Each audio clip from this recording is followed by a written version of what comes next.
tous, j'espère que vous allez bien. Je suis Volange, guide holistique en développement personnel et motivation. Je vous accompagne à prendre la parole et à vous reconstruire suite à un traumatisme du passé. Je vous aide et vous guide à vous reconstruire grâce notamment à des conseils en développement personnel.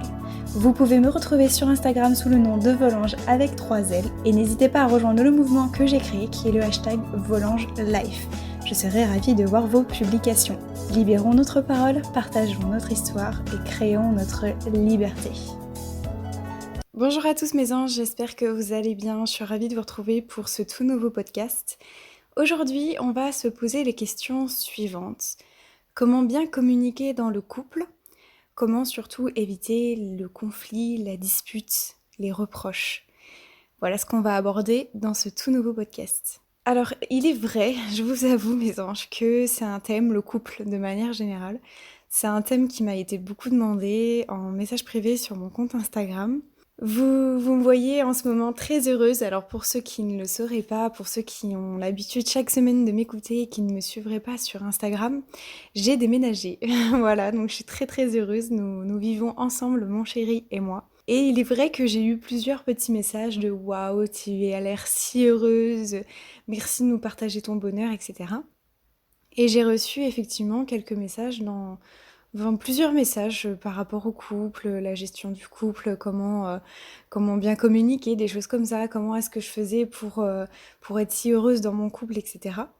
Donc voilà pourquoi ça m'a inspiré un petit peu ce podcast-là aujourd'hui. Toutes ces questions de comment tu fais Marion pour être si heureuse dans ton couple, tu fais toujours des trucs super cool avec ton chéri, etc. Est-ce que tu peux nous expliquer et parler un petit peu de tout ça ? Alors pour tout vous dire, en fait j'ai jamais osé parler de mon couple et du couple en fait de manière générale, les relations de couple et tout ça. Pourquoi ? Parce que tout simplement je me sens pas légitime à proprement parler pour vous en parler. Je me sens pas légitime, pourquoi ? Parce que déjà je suis pas experte dans le domaine du couple, etc. Donc bon, ça c'est clairement une croyance limitante, vous le savez, hein, on peut parler de nos expériences sans pour autant être experte dans des domaines.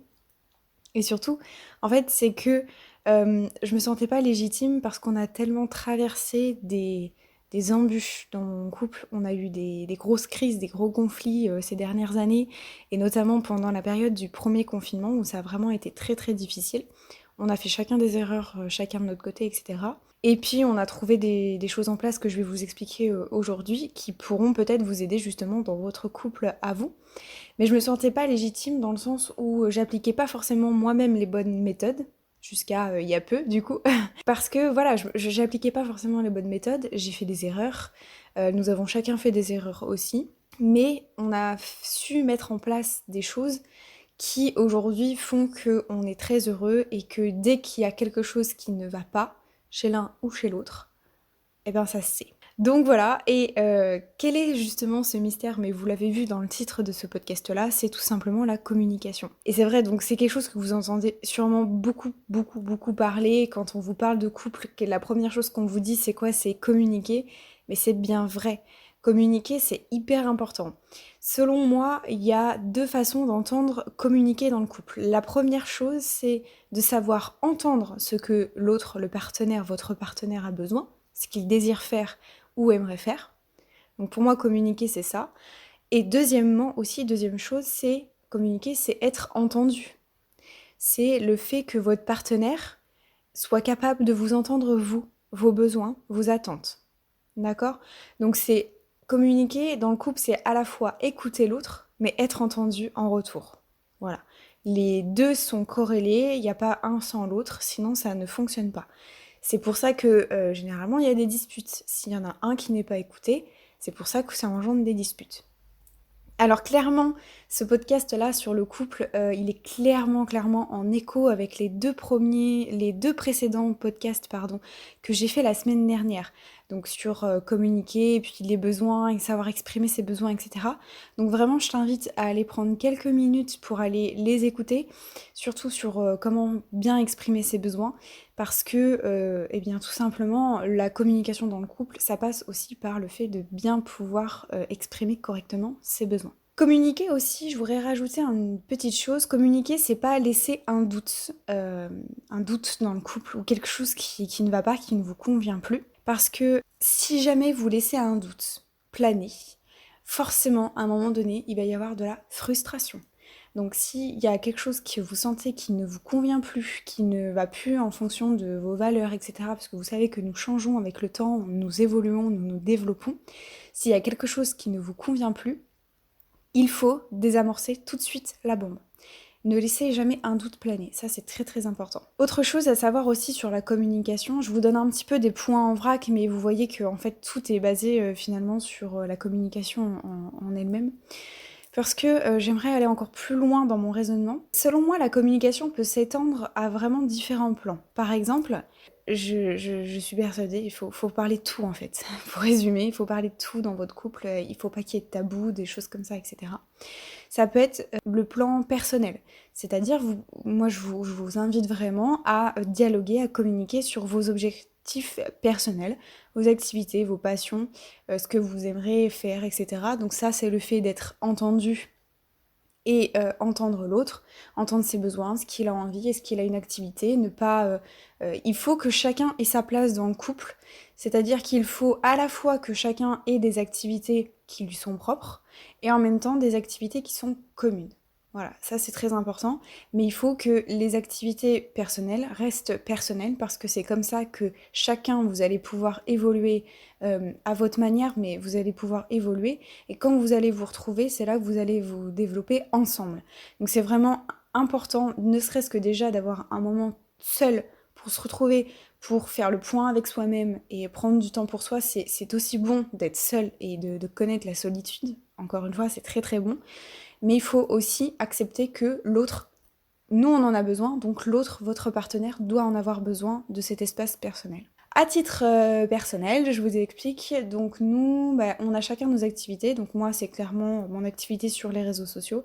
J'ai jamais autant pu m'épanouir dans mon boulot que depuis que j'ai déménagé, clairement. Je m'y retrouve puissance 1000, c'est un truc de fou. Et mon copain, lui, il a effectivement des activités qui lui sont personnelles, donc il joue, il s'occupe du jardin, des choses comme ça. Ça, c'est des activités qu'il fait tout seul et que je ne vais pas empiéter sur son activité personnelle. Ensuite, le deuxième plan, ça va être au niveau professionnel. N'hésitez pas non plus à communiquer sur votre travail, votre boulot. Ça permet aussi d'évacuer toutes les tensions qui a pu être accumulées au cours de la journée. Et nous, ce qu'on fait, pour vous donner une idée, quand on rentre du travail chacun, quand je rentre du travail, on discute 15-20 minutes de nos boulots, il s'est passé ci, ça, etc. Hop, on ferme la discussion et on passe à autre chose. Ça évite qu'en fait on parle tout le temps boulot, et après on se met vraiment dans notre bulle et on fait autre chose. Et c'est important d'évacuer pour pouvoir bien se détendre et aussi se décharger et ne pas garder pour soi. Et aussi, ça peut être tout simplement des choses plus légères qu'on pense pas dans la vie de tous les jours, c'est parler des tâches communes. Donc par exemple, je sais pas moi, si tu as l'impression par exemple de trop en faire chez toi, dans ta maison, tu fais à manger, tu sors les poubelles, le linge, machin, enfin bon voilà. C'est aussi intéressant de communiquer à ce moment-là, de dire est-ce que tu peux m'aider à sortir la poubelle ce soir? Est-ce que tu peux m'aider à faire à manger? Est-ce que voilà. En fait, c'est ça aussi communiquer. Ça passe par, ok, de discuter d'objectifs de pro, perso, etc. Mais ça peut être aussi de discuter des petites choses de la vie courante qui généralement causent le plus de problèmes, on est bien d'accord. Donc moi je t'invite vraiment à prendre ce temps pour poser les choses, et si tu as envie que ton compagnon, ton partenaire t'aide dans cela, il faut lui demander. Dis-toi bien, et c'est quelque chose que j'avais dit dans mon précédent podcast, il ne peut pas deviner pour toi ce que tu penses. Donc il faut vraiment pouvoir s'exprimer et ôter le doute. Donc évidemment, ça sert à rien de rentrer dans la confrontation pour ces petites tâches, mais c'est exactement ce que j'avais dit aussi la semaine dernière. C'est par exemple juste un petit coup de main, chérie, est-ce que tu peux me donner un petit coup de main pour faire à manger? Ou bien est-ce que chérie, tu pourrais sortir la poubelle et pendant que moi je fais ci, ça, etc. Donc voilà, c'est vraiment, il n'y a pas besoin d'être dans la confrontation et de dire par exemple, oh tu peux sortir la poubelle là, putain j'en ai marre quoi, à chaque fois c'est moi qui le fais. Vous voyez, je pense que voilà, en plus si j'y mets le ton, enfin... Donc voilà, je vous invite vraiment à revoir aussi un peu comment vous dialoguez, communiquez, etc. Mais communiquez sur tout, tout, tout, tout, tout, tout. N'ayez pas de tabou. Ça peut être aussi tout simplement communiquer pour faire des activités communes. Par exemple, moi je sais qu'avec mon chéri, on adore pâtisser ensemble. C'est des choses qu'on fait ensemble et on s'accorde ces moments-là ensemble. Donc voilà, ça peut être aussi de partager tout simplement des choses communes, d'avoir chacun ses moments à soi et aussi partager des choses communes. Mais le plus important, comme je vous disais, c'est surtout de ne pas laisser que entasser la cocotte minute, puis qu'elle arrive, qu'elle soit pleine et qu'elle explose. Il faut désamorcer tout de suite la bombe, si j'ose dire, il faut désamorcer la bombe tout de suite et passer par la communication. Alors tu vas me dire sûrement, oui, mais j'ai peur de discuter, j'ai peur de communiquer, parce que j'ai peur de lui priver de sa liberté, d'effacer une de ses libertés.